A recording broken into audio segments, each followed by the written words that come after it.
Olá, sejam todos muito bem-vindos. Estamos iniciando mais uma videoaula. Eu sou o professor Flávio Moura e nesta videoaula nós iremos abordar a segunda lei da termodinâmica. Na aula passada nós estávamos falando sobre a primeira lei da termodinâmica, vimos o conceito de conservação da energia do ponto de vista de Joule, do Conde de Rumford, dentre outros, mas estes foram os conceitos que nós abordamos sobre a conservação da energia, sobre a primeira lei da termodinâmica, que num sistema fechado a energia total se conserva. Agora nós iremos dar início à segunda lei da termodinâmica. Vamos lá?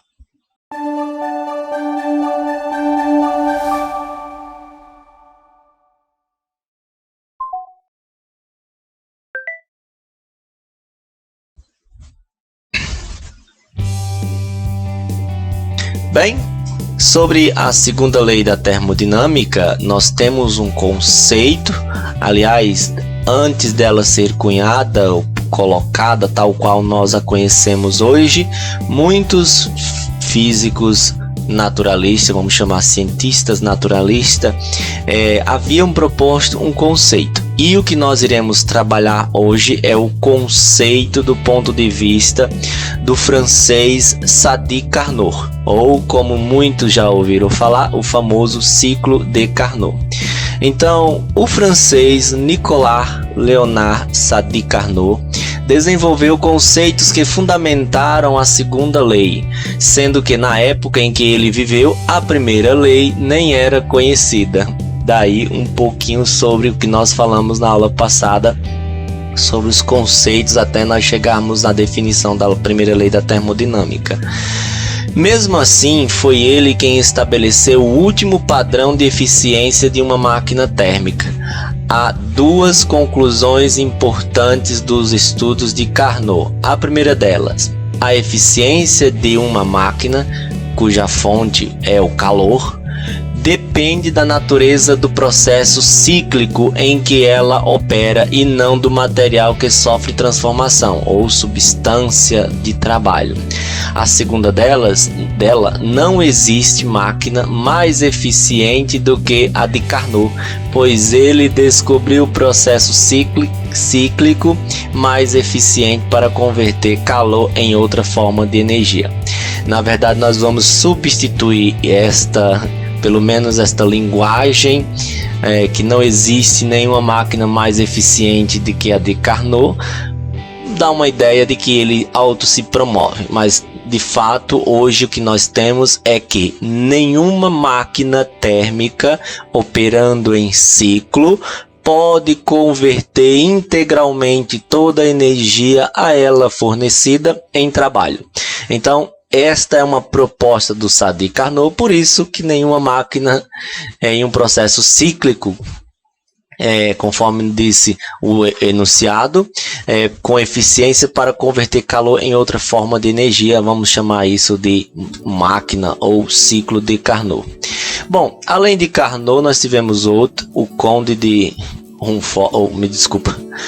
Rudolf Clausius, tivemos também Lord Kelvin e também lá do eletromagnetismo, Max Planck, também falando um pouco sobre esses conceitos. Bom, nós vamos abordar também, além do ciclo de Carnot, além dos conceitos de Carnot, o conceito de Clausius, Lord Kelvin e Max Planck. Coloquei aqui apenas de dois, que é o que nós conhecemos ou mais falamos nas nossas aulas. Por exemplo, o enunciado de Clausius: o fluxo de calor ocorre espontaneamente do corpo de maior temperatura para o de menor temperatura. O inverso seria uma transformação forçada que dependeria do fornecimento de energia do sistema para que ele ocorresse. Na aula passada nós falamos este enunciado, só que de uma maneira bem mais simples, bem mais simplória, dando a definição de calor. Estão lembrados? Nós falamos que calor flui espontaneamente do corpo de maior temperatura para o de menor temperatura. A exemplo, se eu pego a garrafa gelada, a minha mão está uma temperatura maior que a garrafa, então a energia vai fluir da minha mão para a garrafa. Nós demos ou chamamos essa definição de calor. Calor é a transferência de energia de um corpo para outro que se encontra em temperaturas diferentes. Observe que aí é o conceito dado por Clausius. Ele vai dizer que espontaneamente isso vai acontecer sempre do corpo de maior temperatura para o corpo de menor temperatura. Em um processo não espontâneo, a gente poderia fazer de forma inversa, mas a gente deveria dispor ou colocar energia no sistema. Então, este é o conceito dado por Clausius e o conceito dado por Kelvin e Planck. Nenhuma máquina térmica que funcione em ciclos podem transformar toda a energia térmica recebida em energia mecânica, trabalho. Ou seja, não existe uma máquina térmica com 100% de rendimento.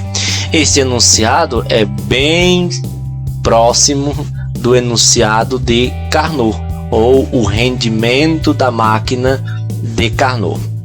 Tá bom? Então, basicamente, nós iremos falar agora sobre a segunda lei da termodinâmica.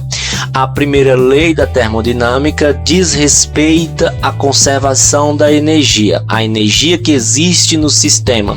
A segunda lei vai falar o que acontece ou o que se faz com esta energia no sistema. Uma parte é utilizada e é transformada energia na forma de calor em trabalho, e a outra parte é perdida. Então, uma máquina térmica, como nós já falamos, ela opera sempre entre duas temperaturas, a fonte quente e a fonte fria. Dando continuidade, vamos ver um pouquinho sobre isto. Eu vou evitar a leitura de texto, a gente já falou verbalmente, você pode pausar o vídeo e fazer a leitura caso queira. Então aqui nós temos, de uma forma bem resumida, o que acontece numa máquina térmica. Você vai ter a injeção, ou por um lado você vai ter o fornecimento de energia. Pense, por exemplo, no motor a combustão.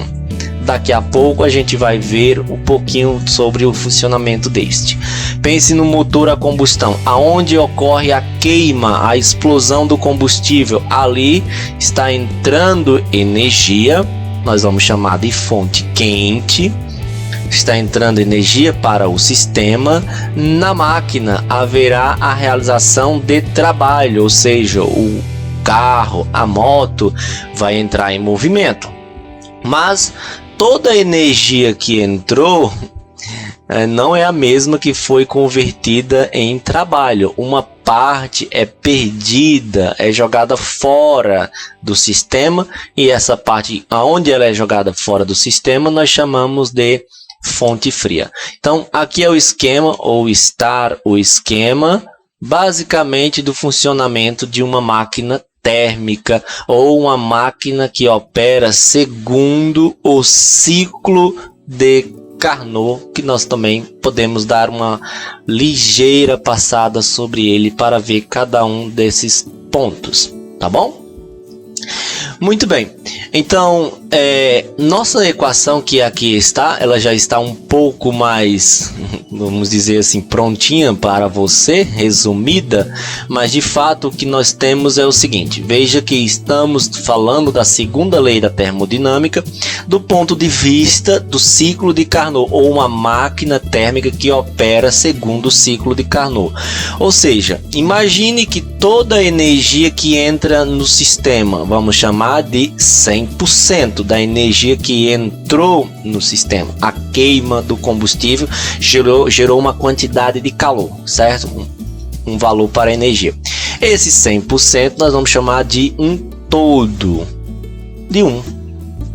Mas nem toda a energia que entrou no sistema foi utilizada, nem toda a energia foi transformada em movimento, foi realizado o trabalho. Uma parte se perdeu. e essa parte que se perdeu, a gente vai colocar aqui o sinal negativo. Por isso que o rendimento de uma máquina nunca será 100%. Você sempre terá percas de energia ou perda de energia para fora do sistema, tá bom? Por isso, representamos o rendimento pela essa letra grega, um N, letra grega chamada eta, ou um N com a perna puxada, vai ser 100% menos o percentual que se perdeu. Esse percentual que se perdeu, nós, se estivermos falando de energia, vai ser a quantidade de energia da fonte fria. Poderia ser aí, você escrever aí A ou B, que são geralmente a linguagem, ou que é geralmente a linguagem usada pelos livros didáticos. Eu prefiro usar o F só para a gente lembrar que em cima no numerador fica a fonte fria, embaixo do denominador fica a fonte quente, tá bom? Fria em cima, quente embaixo, certo? E aí nós temos a equação do rendimento de uma máquina que opera segundo o ciclo de Carnot, tá certo? Eu também posso dizer que este rendimento está em termos da temperatura. Perceba que o que a gente chama de fonte quente e fonte fria, necessariamente os conceitos quente e frio, como nós já falamos, eles não existem, eles fazem parte da percepção, da sensação do homem, do humano, vamos falar. Por quê? Porque você imagina a temperatura que existe dentro do motor no momento da explosão do combustível. Você vai imaginar que vai estar muito quente. Aí você de repente imagina como é que está a temperatura no cano de escape. Também está quente. Mas no nosso modelo nós dizemos que a temperatura lá do motor, lá no interior do pistão onde está ocorrendo a explosão, é a fonte quente.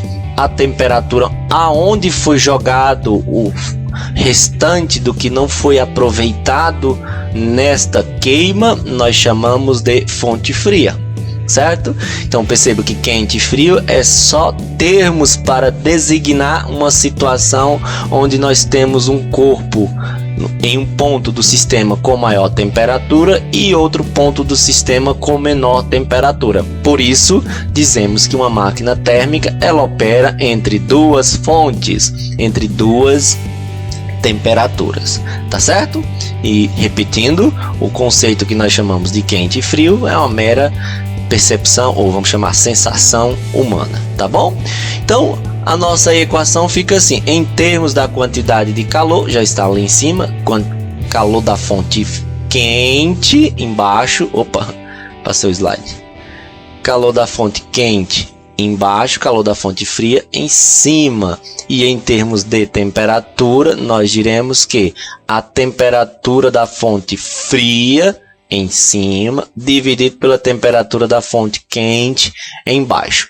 Logo, se você unificar essas duas equações aqui, não é? Já que é o rendimento da máquina, se eu igualar, eu vou ter exatamente esta situação aqui. Por quê? Ora, bem simples, para que a gente possa entender, se eu igualar, eu vou cortar este 1 com este 1, o sinal negativo com o sinal negativo, vai sobrar apenas esta parcela e esta parcela aqui. Por isso, a equação que está aí na sua tela já está mais resumida. O cálculo do rendimento de uma máquina térmica é dado por 1, que é 100%, menos a quantidade que não foi aproveitada ou foi jogado fora do sistema pela fonte fria, tá bom? Então, como é que funciona uma máquina? Aí a gente pode até pensar, que tipo de máquina? Nós estamos falando de máquinas térmicas, que são aquelas que funcionam com base em energia térmica, no calor, certo? Por exemplo, que eu já citei agora há pouco, o motor, você tem aqui a parte da entrada da energia, vamos chamar assim, vamos chamar essa energia o momento em que entra o combustível e o comburente, e ali ocorre a queima, a explosão.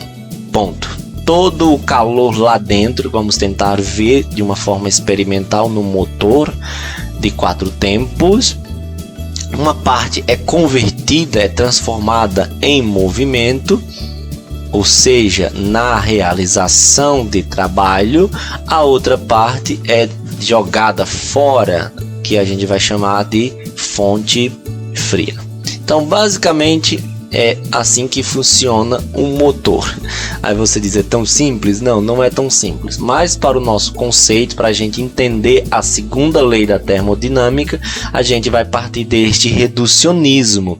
A segunda lei da termodinâmica, eu vou ter conceitos relacionados à eficiência de um motor, e esta eficiência está relacionada à quantidade de energia que entra, o trabalho realizado e a quantidade de energia que sai do sistema. E do nosso cotidiano, você provavelmente já deve ter noção de que o rendimento de um carro a álcool é menor do que o rendimento de um carro a gasolina, que por sua vez é menor que o rendimento do carro a diesel, como nós já comentamos em aulas anteriores, tá bom? Então vejamos só. Na aula passada nós falávamos da primeira lei da termodinâmica, e nesta primeira lei da termodinâmica nós também expressamos ela na forma de uma equação. Vocês estão lembrados? Sim, aqui está ela. Nós escrevemos dessa forma: a energia interna do sistema é igual à quantidade de calor trocado, recebido ou cedido, menos o trabalho realizado. Então ela só está reorganizada. A nossa equação só está reorganizada. Este trabalho que está negativo vai para o outro lado, por isso o sinal positivo, tá bom?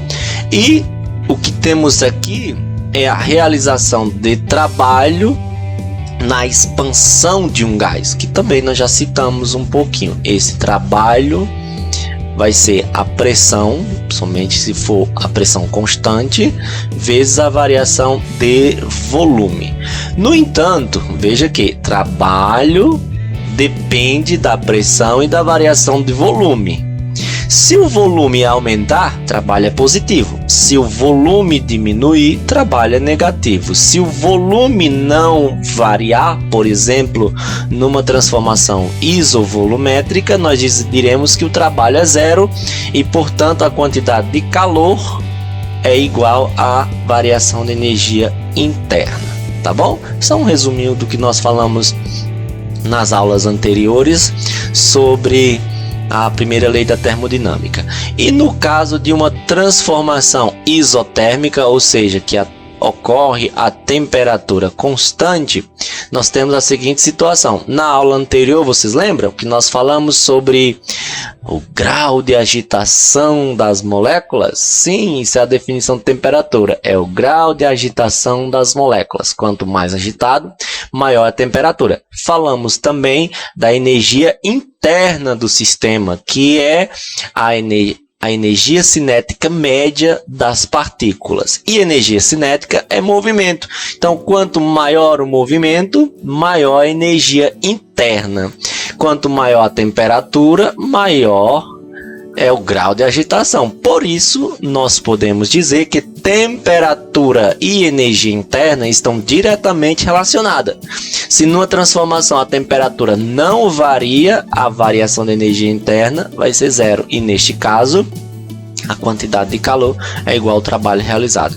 Numa transformação adiabática, a palavra, essa transformação adiabática quer dizer que o corpo não troca calor com o meio externo, e na prática isso não existe, mas a gente considera um sistema ideal.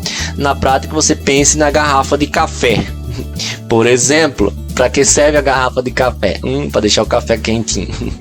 Aí você diz, é isso mesmo? Não, é para manter a temperatura, certo? E é claro, a gente sabe que com o decorrer do tempo, o café já não está tão quentinho quanto no momento em que você colocou dentro da garrafa. Isso porque a sua garrafa não é um recipiente adiabático perfeito. Então, sempre que nós dissermos que um recipiente é adiabático, estamos dizendo que ele não troca calor. Se não troca calor, a gente vai dizer que a quantidade de calor é igual a zero, portanto, a variação de energia interna é menos o trabalho realizado. Isto é só uma discussão sobre o que acontece com essas variáveis do ponto de vista termodinâmico em cada uma dessas transformações, tá bom? Muito bem, então, como nós acabamos de falar sobre a segunda lei da termodinâmica, nós vamos ter a primeira lei, o que temos de energia no sistema. A segunda lei, o que fazemos com esta energia, né? Então você tem uma parte que entra, é a fonte quente, aí você tem a máquina térmica, e uma parte que sai é a fonte fria. A parte aproveitada, você diz que houve a realização de trabalho. Por isso, o rendimento de uma máquina térmica é dado por rendimento. Eu posso dizer que o que é trabalho, gente? Só um pouquinho. Trabalho eu posso dizer que trabalho é a quantidade de calor da fonte quente menos a quantidade de calor da fonte fria, certo? E eu posso dizer que o rendimento é exatamente este trabalho, ou seja, a energia que entrou, desculpa, corrigindo, a energia que entrou não, a energia que entrou vai realizar um trabalho, então rendimento é este trabalho dividido pela energia que entrou. Pronto, eu tenho o rendimento da máquina térmica. O rendimento da máquina térmica é justamente a quantidade de energia aproveitada, que nós chamamos de trabalho realizado, dividido pela quantidade de energia total que entrou no sistema, que nós estamos chamando de calor da fonte. Não é fria não. Calor da fonte quente, certo? Então aí está o rendimento da máquina. Se você decompor esta equação, que é o que está nos dizendo este resumo aqui, se você decompor, a gente fica assim, ó. Quem é o trabalho? Aí você dirá, é a quantidade de calor da fonte quente menos a quantidade de calor da fonte fria, dividido, vamos chamar quente de 1. Vamos lá. Dividido pela quantidade de calor da fonte quente. Aí está. Então eu posso matematicamente escrever da seguinte forma. Eu posso colocar os denominadores para cada um desses termos. Aí está. E Q1 dividido por Q1 vai dar 1 menos o que temos aqui, tá bom? Então, eis aí a equação da segunda lei da termodinâmica, que trata do rendimento de uma máquina térmica, tá bom? Que trata do rendimento de uma máquina térmica. Então, se a questão pedir calcule o rendimento da máquina térmica, usaremos esta equação, certo? Então, muito bem. Aí nós temos basicamente o ciclo de Carnot. Esse ciclo consiste em duas transformações isotérmicas intercaladas entre duas transformações adiabáticas, ou seja, transformações em que não há trocas de calor. Todas elas reversíveis, sendo o ciclo também reversível. Então, aqui está a isotérmica. O que quer dizer isotérmica? É o momento em que qualquer ponto aqui desta transformação, a temperatura é a mesma. Aqui está a outra isotérmica. O que quer dizer? Qualquer ponto desta curva a temperatura é a mesma, e nesses pontos aqui, este e este, de C a D e de A a B, nós temos o momento em que não há troca de energia com o meio externo, e por isso nós chamamos de transformação adiabática, certo? Agora eu convido vocês a assistir a uma videoaula. Já estamos numa videoaula, mas eu gravei da forma presencial e vou disponibilizar aí também para você, tá bom? E em seguida a gente volta corrigindo uma questão do Enem. Vamos lá. Bom, pessoal, essa parte aqui, ó, nós chamamos de caixa de manivela. Essa parte aqui. Isso aqui é chamado de cotovelo. Observe a semelhança, é onde tem a ligação, o acoplamento entre a caixa de manivela e a biela. Em termos mecânicos, isso aqui é chamado de biela, certo? Essa parte aqui, ó, essa parte móvel, ela é chamada de pistão ou piston. Aqui dentro você tem o cilindro, ou de onde decorre a potência dos motores em cilindradas, está relacionado ao tamanho do cilindro. Então você tem aqui a caixa de manivela, o cotovelo, a biela, o pistão, o cilindro, e aqui você tem a vela de ignição, é aonde sai a centelha, é onde sai a faísca que dá explosão dentro do cilindro, que queima o combustível. Então vamos aqui observar desde o início, ó. Aqui é o final, aqui é o início. Vocês podem observar, ó. Opa! Vamos começar de novo. Aqui. Bom, observe aqui, ó. Eu vou fazer esse movimento aqui. Opa! Aqui. É pra cá. Aqui, pronto. Vocês podem observar aqui, ó. É o primeiro tempo, a admissão. Essa válvula, ela se abre. Quando ela se abre, permite a entrada do combustível e com o oxigênio. E vocês sabem, para haver a explosão tem que haver três coisas, né? Combustível, combustão e comburente. Então o combustível entra com o comburente, o oxigênio, e aí falta só uma fagulha, uma centelha que é emitida pela vela. Então você tem aqui o primeiro tempo. Aqui, ó, você tem um momento da explosão. A vela de ignição, ela lança uma centelha que faz com que o combustível dentro queime, exploda. Depois disso, ocorre aqui, ó, uma grande pressão devido ao calor da explosão. E aí você tem o aumento do volume. Aqui, ó, a compressão. Comprime, explode, aí você já inicia o terceiro tempo, que é a expansão. Ao iniciar o terceiro tempo, a expansão, galera, aqui, ó, já inicia o quarto tempo, a exaustão. O que é a exaustão? Observe que nesse tempo, essa vela se abre, essa válvula se abre, permitindo a saída do resto da queima, do resto da fuligem, fumaça, etc. Então aqui você tem o princípio do funcionamento do motor a diesel. E esse momento todo nós chamamos de um ciclo. Desde o primeiro tempo até o quarto tempo, nós temos um ciclo, quando ele inicia novamente o segundo ciclo, e assim passa a se repetir indefinidamente. Então, pessoal, pode perceber, ó, que ele fica sempre neste movimento. Esse movimento é que dá o movimento do eixo do motor. E aí ele fica o ciclo se repetindo. Observe aqui em cima que essas válvulas, para elas se abrir e se fechar, ó, eles ficam se alternando, ó. Abre e fecha. Quando ele abre, permite a entrada, pode ser. Bom, então, galera, acompanha aqui, ó. Vamos lá, deixa eu iniciar aqui o processo. Aqui.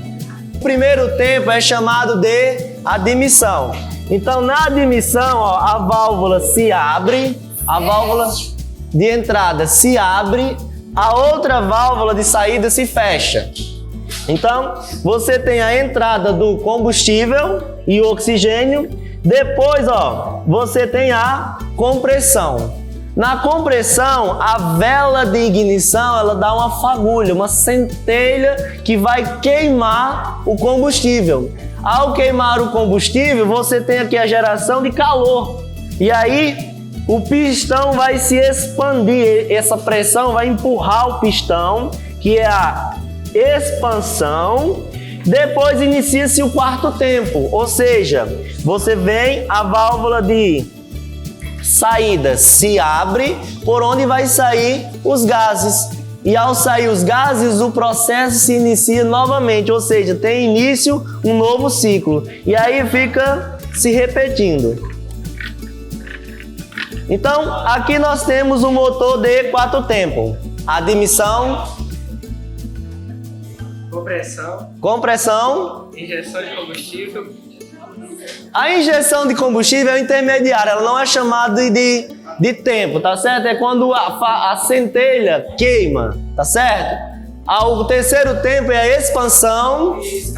Então, pessoal, qual é o primeiro tempo? Admissão, aqui ó, admissão, compressão, expansão e exaustão ou escape, tá certo? Aí, ó, terminou isso, o ciclo se inicia novamente. Admissão, compressão, expansão, exaustão ou escape. E assim vai se repetindo indefinidamente. Bom, pessoal, o que nós falamos foi isso aqui, ó. Admissão, compressão, momento da centelha, queima do combustível, expansão e exaustão ou escape, tá certo? Então aqui são os 4 tempos e o funcionamento do motor de 4 tempos a diesel. Esse daqui é um motor de 2 tempos, observe que ele é bem mais simples. Veja, você tem aqui, ó, a entrada do combustível. Esse combustível entra aqui, ó, e é injetado por aqui, ó. Entra no cilindro e onde ocorre a explosão. Ou seja, ele só tem 2 tempos, admissão, explosão. Então, esse é um motor bem mais simples no seu funcionamento. Observe aí como é a parte de trás dos 2 motores.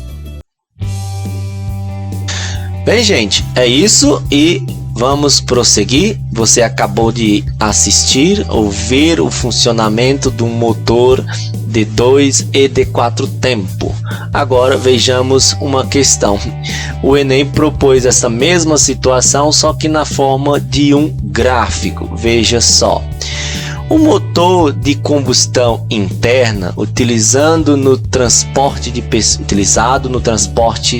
pessoas e cargas é uma máquina térmica cujo ciclo consiste em 4 etapas: admissão, compressão, explosão ou expansão e escape. Essas etapas estão representadas no diagrama de pressão em função do volume. Nos motores a gasolina, a mistura ar e combustível entra em combustão por uma centelha elétrica. A pergunta para nós é: para o motor descrito, em qual ponto do ciclo é produzida a centelha elétrica? Então nós vimos experimentalmente o motor e aqui vamos analisar a termos pelo menos do que está acontecendo neste eixo, o volume. Perceba que do ponto D até E há um aumento do volume, certo? Aqui nós temos um momento em que o volume permanece constante e aqui nós temos um momento em que ele vai e volta, como nós vimos no ciclo. E a pergunta para nós é: qual é o momento em que ocorre a explosão? Aquele momento da luzinha, da centelha, da faísca, ou seja, há a entrada do combustível e comburente, a vela de ignição solta uma centelha e explode. Que característica eu tenho no gráfico que me diz ou que me fala aonde ocorre, que me fala não, que me evidencia aonde ocorre este momento, o momento da explosão? Pause o vídeo, pense e responda para si mesmo, né? Bom, na verdade, o momento em que a centelha ela é acionada, você tem a explosão. Naquele momento, você tem um aumento da pressão muito grande. O calor, a pressão vai ser muito grande. Por isso, este momento a gente só pode evidenciar aqui, ó, onde há um aumento brusco da pressão até o ponto D. Por isso, aqui, ou melhor, em C é o momento em que ocorre a centelha, ou seja, você tem a faísca, a explosão do combustível, o aumento da pressão. E com o aumento da pressão, ele vai fazer o que com o pistão? Vai empurrar o pistão para baixo. Vai aumentar o volume, certo? Então, no nosso gráfico, este momento fica evidenciado no ponto C. Por isso, a nossa resposta é a alternativa C de casa, tá bom? Bem, gente, é isso. Desejo a todos um bom estudo. Façam a atividade que nós estamos propondo aqui abaixo no formulário. E qualquer dúvida, mande-nos uma mensagem, deixe um comentário ou entre em contato conosco pelo WhatsApp, tá bom? Um abraço a todos, fiquem com Deus e até a nossa próxima aula. Tchau, tchau.